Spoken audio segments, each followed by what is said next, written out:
So I'll ask you first, Eric. When you were a young Hurricane, do you recall picking up a veteran after an unfortunate incident or error in the manner that Cole and Nick did last night for you? And Nick, when your line was first over the boards after the Roy goal, was there a conscious decision on your part to try to pick up Eric and the team? Well, I think there's always moments through the course of a playoff series and a playoff run where there's going to be times where mistakes happen and plays are made that you regret and you want to take back. And that's what makes great teams, is the ability to keep an even keel, keep level headed, keep playing and continue at it. Obviously that's the type of group that we have here and the type of group that I was with when we won with the Hurricanes. So obviously huge goal by Cole and great play by Nick to, get it back to 1-1 and quickly forget about that and continue to play. And I thought our game as a group got stronger as the game went on and obviously picked up the win and that's all that matters. Jean-François Chaumont. Good morning, guys. My question is for Eric also. Eric, it's pretty obvious that it's not the perfect scenario to not have Dom Ducharme behind the bench, but what can you say about the way Luke handled his first NHL game as a head coach in the NHL? We always heard that players saying that he's pretty calm.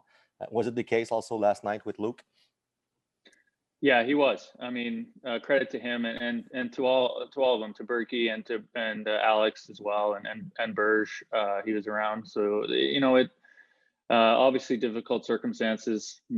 Everybody knows the situation but credit to them to preparing us the right way and then obviously being cool, calm on the bench, making sure we had the right people on at the right times and like as a group, like I said, I thought we got better as the game went on, more comfortable as the game went on. And our best period was obviously the overtime, and we were rewarded with a big goal. So difficult situation, but this group's got a lot of character. This group's got a lot of people that are in this, and we're all in this together. So we'll continue at it. Josh Clipperton. Hey Nick, I know. Nice hat, by the way. I know.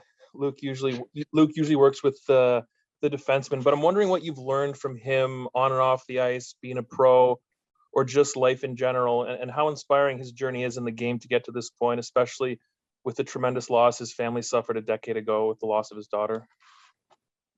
Yeah, it's very inspiring. You can see even how hard he works. He's probably in the gym more than some of the players. So he's been a great coach for me. Learned a lot from him. Kind of only get to talk to him on the PK, but he's taught me a lot, and he's really helped us. And he was great behind the bench last game. Eric Engels. Hi guys, my question is for Eric, but Nick, if you want to answer John Lou's question from before after he's done, by all means. Eric, how do you put this year in perspective in terms of where it started, where you ended up in the middle of it, and maybe how much fun you're having with this group right now? I don't want to do that until it's all over. To be honest, I'm in the moment, and we got 2 more wins to get to the dance. That's my focus. Clearly, it's been a year, not just for me, but for people close to me, people that are in this league, people on this team. It's something else, but I don't want to put that all into perspective until we get it all done. And that's my focus. That's what I'm waking up every day to try and do the best I can to help us. So 2 more wins to get to the real thing. Obviously tomorrow is a huge game for us at home. We're gonna be better and keep building this thing. Yeah, to answer John's question, I feel like if it were to happen to anybody, obviously you want to bounce back after any turnover that gets in the net. So I'm sure if it was me turning the puck over, Stalzy's line would have stepped up. So it's a next man up mentality, and we just want to win games. That's all that matters. Luc Gélina. Thank you, Sam. My question is for Eric. When you don't have your head coach like yesterday, is it important for a veteran like you and Shea and Carey to not take charge, but have a bigger role maybe on the team, try to help the assistant coach and the staff? For sure. I mean, I think that's for sure important. Obviously, Dom's a huge influence on this group, and you know, his presence in the locker room before games, between periods are things that are important to us. But you know, unfortunately, he wasn't there. So yeah, it falls upon the leadership and the guys you know, that are older and have been around and have been through certain things. So you know, I thought us as a group did a good job of trying to stay focused and you know, prepare properly to get the win. And you know, obviously not the best start we had, but Pricey was phenomenal and our best player, especially in the first period. And we built the game as we went. And you know, it'll be important for all of us to take a good day of rest today and then prepare again to have a big night in Game 4. John Warrow. Hi, this is a question for Eric, and just you know, you guys have talked a lot about the growing confidence that you've been gaining through this playoff run. Like, what do you make of? I mean, how much has that grown given the adversity you faced before the game with Dom, and then being outshot 30-8, and to come up with a win like that? I mean, what does that do? Something like that do for your team's confidence moving forward? Well, I mean, I think our confidence has always been there. Obviously, you know, the shots were not where we wanted after the end of the second period, but we were still in a game. Like I said, Carey has been our best player all playoff long, and you know, he's huge for us, and we know that you know, he's going to be there for us every single time there's an opportunity against, and for us, it's staying in the moment and continuing to play. I mean, it's at the end of the night, you just need to get the wins, and you know, we knew if we stayed within ourselves, we would continue to get better, and we did. And you know, now we get to reset today and be even better in Game 4. I think that's the main focus is playing a better, stronger game in Game 4 and putting ourselves in good position. So a long ways to go yet, but a great opportunity tomorrow. And our confidence in each other is huge. I can go up and down the lineup with every guy on our team that's contributed to where we are, and you know, that's a good thing. So we just want to continue to build that. We'll take 3 more for the guys. Renaud Lavoie. Merci. Hi, guys.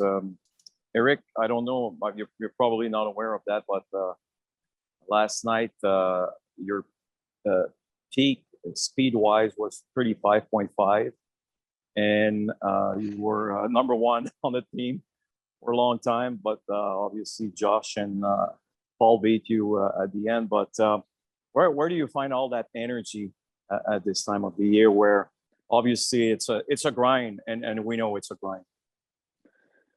Yeah, I mean, I feel like you know, me individually, and I think as a group, I think as the game went on, we got better and got stronger, we got faster, we started executing better. Give them credit, they came out really well, they talked about it, and they did. And you know, we probably could have responded better to it, but like I said, Carey was phenomenal for us, you know, holding us in there, and we built the game as we went. But for me personally, it's, you know, about preparing well on the days off, making sure that I'm doing the right things off ice to give myself the best chance to perform. You know, my boots can still move if I need to. You know, you got to make sure you're in the right spots. I think that's the most important thing. And this time of year, every single detail matters, and all the little plays. So, you know, just continue to try and help this group every chance I get out on the ice.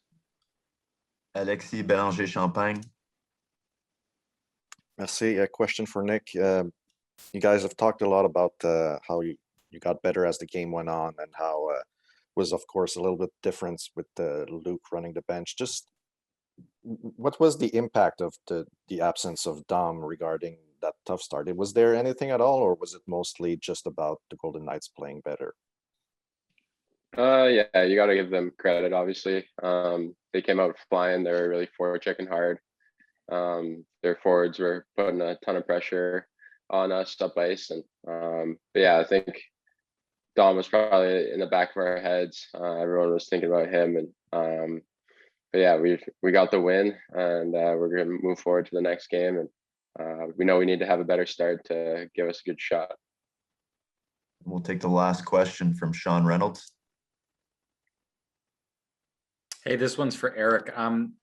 Eric, could you explain what you lose in not having Dom on the bench, and then maybe explain what you feel like the coaching staff did yesterday specifically to minimize that loss?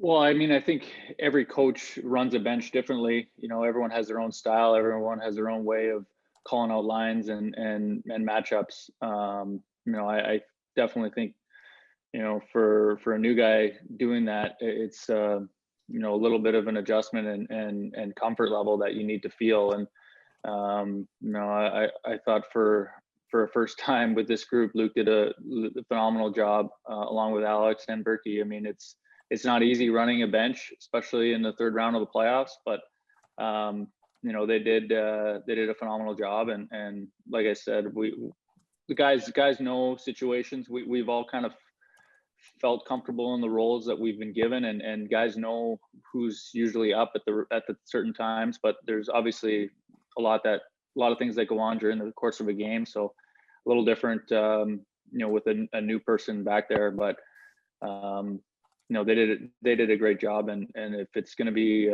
Luke for a while yet in that situation, we're comfortable with that. And you know, but we're all, like I said, we're all in this together, and you know, we'll be prepared for game 4.